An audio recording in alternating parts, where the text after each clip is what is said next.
Hello students, welcome back to my channel. मैं हूं आपका गाइड राहुल किशोर निगम।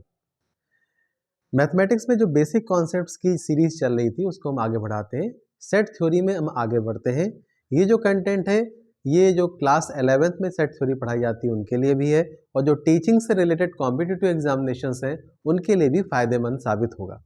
तो आज बढ़ते हैं। उस दिन मैंने वेन डायग्राम और यूनियन और इंटरसेक्शन के कॉन्सेप्ट को समझा था। आज हम डिफरेंस ऑफ टू सेट्स को समझते हैं। तो difference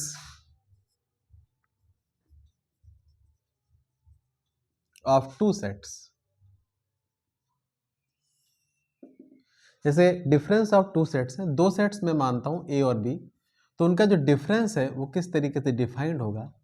x such that x belongs to A and x does not belongs to B.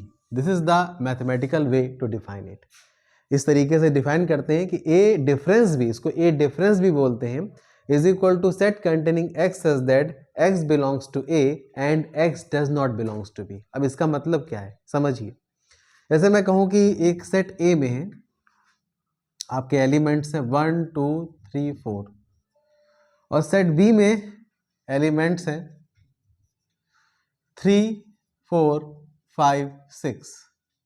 तो ए डिफरेंस बी का मतलब क्या होगा? ए डिफरेंस बी का मतलब होगा कि ऐसे एलिमेंट्स ए के ही एलिमेंट होंगे जो बी में ना हो। लिखा है ना, x belongs to A and x does not belongs to B. तो ऐसे ए के कौन से एलिमेंट्स हैं जो बी में नहीं है? अब देखिए 1 भी नहीं है, इसमें 2 भी नहीं है, तो ये सब आएंगे। 3 और 4 देखिए इसमें है बी में, तो 3 और 4 को हम नहीं लेंगे। तो क्या आ जाएगा?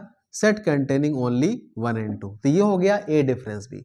वहीं अगर मैं बी डिफरेंस ए निकालता तो मैं क्या करता कि ऐसे एलिमेंट्स बी के लेता। बी पहले है, ए बाद में है, बी डिफरेंस ए है, तो बी के एलिमेंट लिए जाएंगे जो ए में ना हो। अब ऐसे कौन से एलिमेंट्स हैं बी के जो ए में नहीं है? आप देखिए 3 और 4 दोनों हैं ए में, तो हम उसको नहीं लेंगे। हम लोग क्या लेंगे? 5 और 6 को लेंगे। तो ये आपका 5 और 6 आ गया। तो ये ए डिफरेंस बी और बी डिफरेंस ए, इस तरीके से हम लोग डिफाइन करते हैं। ये जो मेरे पास एनसीईआरटी की बुक है, इसमें इस कॉन्सेप्ट को आपको बताया गया है कि डिफरेंस ऑफ सेट्स क्या होते हैं, तो इसको हमने बताया। अब देखिए हम आगे बढ़ते हैं, कुछ और चीजें डिस्कस करते हैं। तो देखिए इसका वेन डायग्राम भी आपको समझाया गया। अब जैसे देखिए वेन डायग्राम की बात हम करते हैं। When diagram, A difference B का हमको बनाना है वेन डायग्राम। तो यही सेट्स हैं, मैं लेता हूं ए डिफरेंस बी और बी डिफरेंस ए, दोनों का मैं बनाऊंगा। ये यूनिवर्सल सेट मैंने बताया था, लिख देते हैं यहाँ पे, कोई होगा यूनिवर्सल सेट। फिर क्या है? ए और ये आपका बी। देखिए इसमें इंटरसेक्शन में भी एलिमेंट है, कोई डिसजॉइंट सेट्स नहीं है, तो हम लोग ऐसे इसका इंटरसेक्टिंग पार्ट भी दिखाएंगे। पहले मैं ए और बी सबके एलिमेंट लिख देता हूँ। तो इसमें 1 2 रहेंगे, ये 3 4 कॉमन एलिमेंट है। मैं ए डिफरेंस बी को का वेन डायग्राम बना रहा हूँ और ये 5 6 यहाँ पे आ जाएंगे, 5 और 6 ये आपके बन जाएंगे। अब देखिए ए डिफरेंस बी क्या होगा कि एक ऐसे एलिमेंट ए के जो बी में ना हो, मतलब बी पूरा साफ हो जाए, बी पूरा कट के हट जाए, यही मतलब है इसका। इसका मतलब है कि ए के एलिमेंट जो बी में ना हो, बी को हटा ही दीजिए, वो कॉमन वाला पार्ट भी तो हट जाएगा, क्योंकि कॉमन वाला पार्ट तो बी का हिस्सा है, वो तो उसमें है ना एलिमेंट। तो इस तरह का diagram, Venn diagram A difference B का होगा। दूसरी बात हम करते हैं कि अगर हम ये बात करें बी डिफरेंस है, तो ये ए है, ये आपका बी है, वही 1 2 ये आपका 3 4 कॉमन 5 6। अब बी डिफरेंस से क्या होगा? यूनिवर्सल सेट लिख देते हैं। बी के ऐसे एलिमेंट जो ए में ना हो, मतलब ए को पूरा साफ कर दीजिए और बी वाले पोर्शन को, रिमेनिंग पोर्शन को आप सेट कर दीजिए, तो ये आपका बी डिफरेंस ए हो जाएगा। ये बड़ा इंपॉर्टेंट है, ए डिफरेंस बी और बी डिफरेंस है। तो इस तरीके से मैंने आपको डिफरेंस ऑफ टू सेट्स बताया। अब इसके बाद नेक्स्ट कॉन्सेप्ट आता है कॉम्प्लीमेंट ऑफ द सेट। इसमें कॉम्प्लीमेंट का भी जिक्र है, तो हम उसको भी समझते हैं। Complement of a set,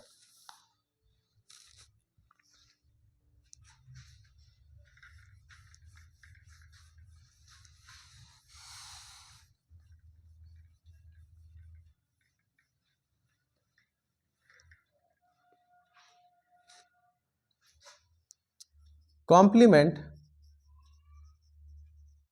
of a set. Complement क्या होता है? इसको हिंदी में पूरक बोलते हैं, पूरक समुच्चय, पूरक समुच्चय बोलते हैं। अब ये क्या होता है? जैसे कोई सेट ए है तो उसका कॉम्प्लीमेंट कैसे डिनोट किया जाता है? ए डैश से। अब ये होता क्या है?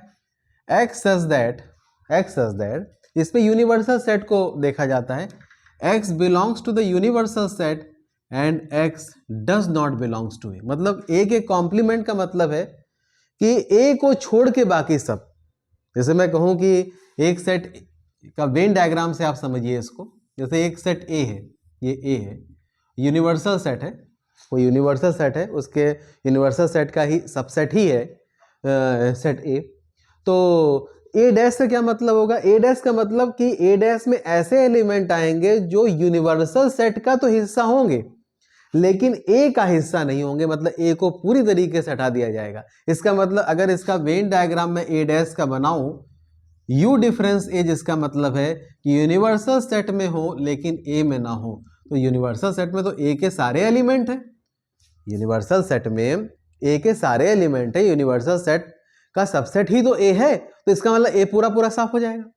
तो आपका ए डैश क्या आ जाएगा? यू माइनस ए। इस बात को ध्यान रखिए। तो यही कॉम्प्लीमेंट ऑफ द सेट कहलाता है।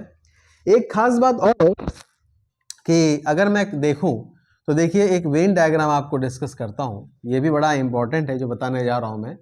ये आपका सेट ए है, ये आपका सेट बी है, A B.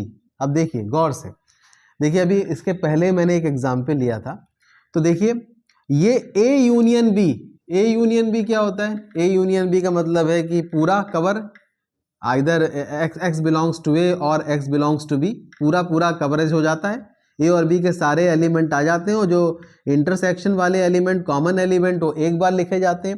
It is the Venn diagram of A union B, उस दिन बताया था। अब जरा देखिए, एक वेन डायग्राम आपके सामने और देखता हूं, वो क्या है? ए बी, ये आपका ए है, ये बी है। अब देखिए ये वाला शेडेड पोर्शन किसका है बताइए, इसको क्या बोलते हैं? ये आपका है ए डिफरेंस बी। अभी देखिए वेन डायग्राम बनाया था पहले, ए डिफरेंस बी। ये क्या है? ये वाला जो पोर्शन है, ये किसको रिप्रेजेंट करता है? कॉमन एलिमेंट को, ए इंटरसेक्शन बी। और ये वाला जो पार्ट है, ये वाला शेडेड पार्ट है जिसको मैंने इस तरह शेड कर दिया, ये वाला किसको रिप्रेजेंट करता है? ये बी डिफरेंस ए को रिप्रेजेंट करता है। इसका मतलब ए यूनियन बी क्या है?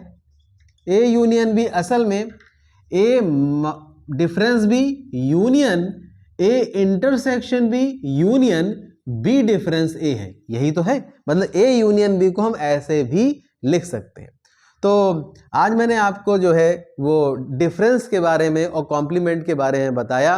ये कॉन्सेप्ट्स बड़े इंपॉर्टेंट हैं, मैं कॉन्सेप्ट्स को लगातार क्लियर करता रहूँगा हर तरह के। तो ये वीडियो कैसा लगा प्लीज़ कमेंट करके ज़रूर बताइए। बहुत बहुत धन्यवाद।